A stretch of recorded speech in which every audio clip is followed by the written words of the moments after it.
भला ऐसा कौन होगा जिसे ट्रैवलिंग पसंद नहीं हो। बचपन में हम जब भी एटलस की मैप की किताब को देखते थे तो अक्सर यही सोचते थे कि दुनिया के इन अलग अलग कोनों में कैसे लोग रहते होंगे, उनका खान पान कैसा होगा, वो कैसे कपड़े पहनते होंगे, उनकी बोली क्या होगी। यही सब चीजें हमें बालकपन में खूब रोमांचित किया करती थी। लेकिन आज मैं आपको बताऊं कि 7 समंदर पार एक देश ऐसा भी है जिसमें रहने वाले लोग दशकों से हिंदुस्तानी भाषा बोल रहे हैं और हिंदू धर्म के देवी देवताओं की पूजा करते रहे हैं। क्यों? ये बात सुनकर आपको भी आश्चर्य हो रहा है ना? तो रुको, इस वीडियो को अंत तक और समझो। ऐसे लोगों की कहानी जिन्हें हम और आप शायद उतनी अच्छी तरह से नहीं जानते। लेकिन हम इस वीडियो में आगे बढ़े उससे पहले मैं उम्मीद करता हूँ कि आपने चैनल को सब्सक्राइब तो कर ही लिया होगा और बेल आइकन तो जरूर ही दबा दिया होगा। अगर हम गूगल मैप्स में साउथ अमेरिका को ढूंढे तो ब्राजील को सबसे पहले पाएंगे। लेकिन अगर हम ब्राजील के थोड़ा ऊपर उत्तर की दिशा में अपने मैप की दिशा को घुमाएंगे तो सूरीनाम नाम के एक छोटे से देश को पाएंगे। सूरीनाम ही वो देश है जिसकी आज हम अपनी वीडियो में चर्चा करने जा रहे हैं। सूरीनाम आधिकारिक तौर पर सूरीनाम रिपब्लिक के नाम से जाना जाता है, जो कि दक्षिण अमेरिका महाद्वीप के उत्तर में स्थित एक देश है। सूरीनाम दक्षिण अमेरिका का एरिया और पॉपुलेशन के हिसाब से सबसे छोटा इंडिपेंडेंट देश है। इसको 25 नवंबर 1975 में आजादी मिली थी। लेकिन सबसे बड़ा सवाल, ये हम सूरीनाम की चर्चा क्यों कर रहे हैं? इसका जवाब है उनके राष्ट्रपति, जिनका नाम है चंद्रिका प्रसाद चांद संतोखी। ये नाम सुनकर आपके दिमाग में आया होगा कि ये तो एक हिंदू नाम है और पक्का किसी भारतीय का नाम है।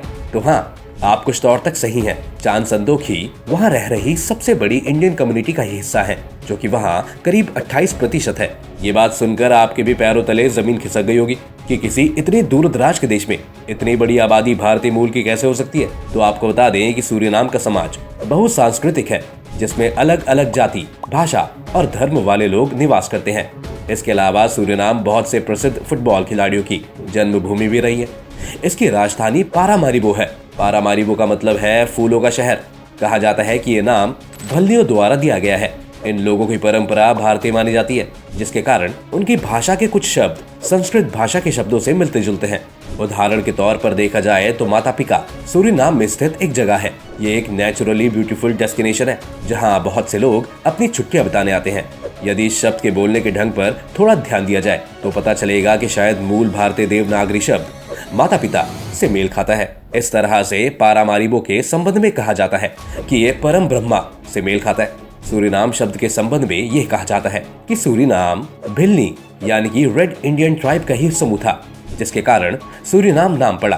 कुछ लोगों का कहना है कि भिल्नी लोग सूरीनाम के प्रचित देशवासी या रेड इंडियन या भिल्नी भारत के पहाड़ी क्षेत्रों के आदिवासी ही हैं। अगर हम सूरीनाम में रह रहे भारतीय लोगों के इतिहास को थोड़ा और गहराई से जानेंगे, कहा जाता है कि कॉलोनियल पीरियड में अंग्रेजों ने हिंदुस्तानी और दूसरे अफ्रीकी देशों से सूरीनाम में खेती करने के लिए मजदूरों को बुलाया था। आज से अगर हम 150 साल पीछे भारतीयों के इतिहास पर प्रकाश डालें तो यही पता चलता है कि हमारे पूर्वजों ने यहाँ की जमीन का रुख किया था और यहाँ खेती करने लगे थे और बाद में सूरीनाम में ही शांति तथा प्रगति के साथ अपना जीवन शुरू कर दिया। इसी तरह से अफ्रीका तथा एशिया के कई और लोग माइग्रेट होकर यहाँ आए और इसी को अपना घर मान के यहीं बस गए। साल 1873 में भारतीयों ने सूरीनाम देश में अपना पहला कदम रखा था। पहला जहाज जो भारत से यहाँ आया था उसका नाम था लाला रुख, जिसमें करीबन 410 लोग सवार थे।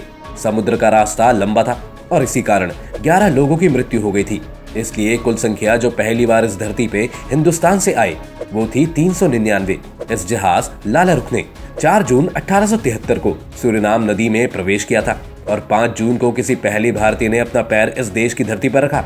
लेकिन गौरतलब है कि इतनी कठिनाइयों और संकटों के बीच भारतीयों ने वहां आज भी हमारे धर्म, संस्कृति, भाषा और इतिहास को सुरक्षित बचा रखा है। इतिहासकार बताते हैं कि सन 1873 के बाद लगभग 56 वर्षों तक किसी न किसी रूप में हिंदी के पढ़ने और पढ़ने की व्यवस्था यहाँ सरकारी स्कूलों तथा प्राइवेट संस्थानों में निरंतर चलती आ रही है।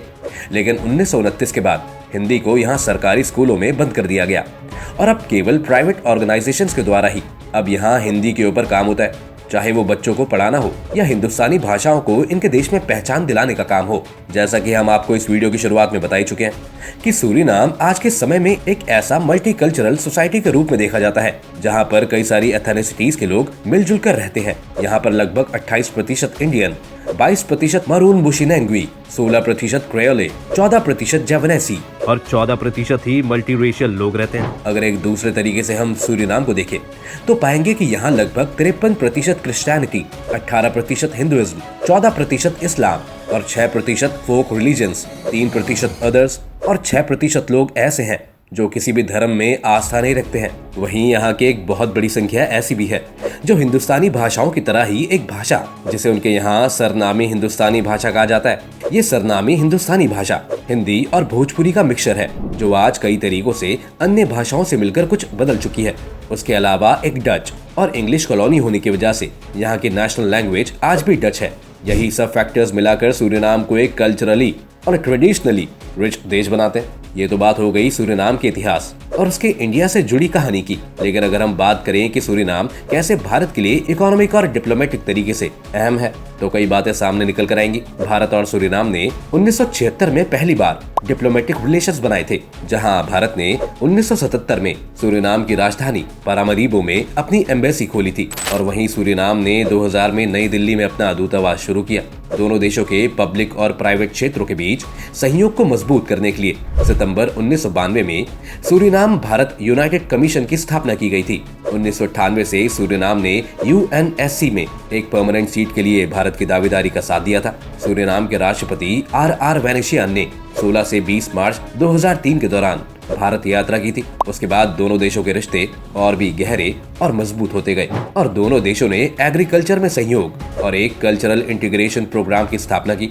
इसी के साथ भारत की ओर से सूरीनाम को $50 मिलियन के लोन के समझौतों पर भी साइन किए गए थे। हाल ही में 1 मार्च 2016 से सूरीनाम जाने वाले भारतीय नागरिकों के लिए वीजा ऑन अराइवल की सुविधा भी उपलब्ध कराई गई, जिससे भारत और सूरीनाम के रिश्तों को मजबूत करने की कोशिशों को और मजबूती दी गई। एक आंकड़े के अनुसार इकोनॉमिक साइकिल 2014-15 के बीच में भारत और सूरीनाम का कुल ट्रेड $228.49 मिलियन अमेरिकन डॉलर था। वहीं सूरीनाम के नागरिक Indian technical and economic cooperation programme और Indian council for cultural relations के तहत स्कॉलरशिप के लिए एलिजिबल रहते हैं, जिसमें कि हर साल करीबन 400 सूरीनामी छात्रों को फाइनेंशियल मदद दी जाती है। कल्चर, आर्ट और लिटरेचर की बात करें तो सूरीनाम में भारतीय इम्पैक्ट बहुत देखा जा सकता है। सूरीनाम में साल 1978 में इंडियन कल्चर सेंटर की स्थापना की गई थी, जिसमें हिंदी लैंग्वेज, कथक, योग और इंडियन क्लासिकल म्यूजिक की शिक्षा प्रदान की जाती है। यहाँ दिसंबर 2016 में देश में लगभग 80% इंडियन हिंदी स्कूल थे। इसमें बैठक गाना भारतीय सरनामी कम्युनिटी के द्वारा डेवलप की गई एक नई तरीके की श्रेणी है। इसमें भोजपुरी फोक सॉन्ग्स होते हैं, जिन पर अन्य कैरिबियन रीजन्स का प्रभाव अक्सर देखने को मिलता है। ये चटनी संगीत के समान है, जिसके बारे में कहा जाता है कि इसकी शुरुआत त्रिनिदाद और टोबैगो में हुई थी। इसके कुछ पॉपुलर आर्टिस्ट में रामदेव चेतो, द्रौपदी और देसी राघो सिंह ने इस आर्ट फॉर्म को पूरे विश्व तक पहुंचाने का काम किया। कहानी में एक और सबसे बड़ा मोड़ आया 9 जनवरी 2017 को, जब सूरीनामी उपराष्ट्रपति अश्विन अधीन ने भारतीय प्रधानमंत्री नरेंद्र मोदी के साथ बेंगलुरु में मुलाकात की। उन्होंने दोनों देशों के बीच इकोनॉमी और टेक्नोलॉजी में सहयोग को मजबूत करने पर चर्चा की। अधीन ने इस बात पर जोर दिया कि सूरीनाम में एग्रीकल्चर, एनिमल हस्बेंड्री, ताड़ के तेल और लकड़ी में बहुत अधिक संभावनाएं हैं। साथ ही साथ उन्होंने सोना, कच्चा तेल और बॉक्साइट में भी दोनों देशों की भागीदारी होने पर जोर देने की बात की।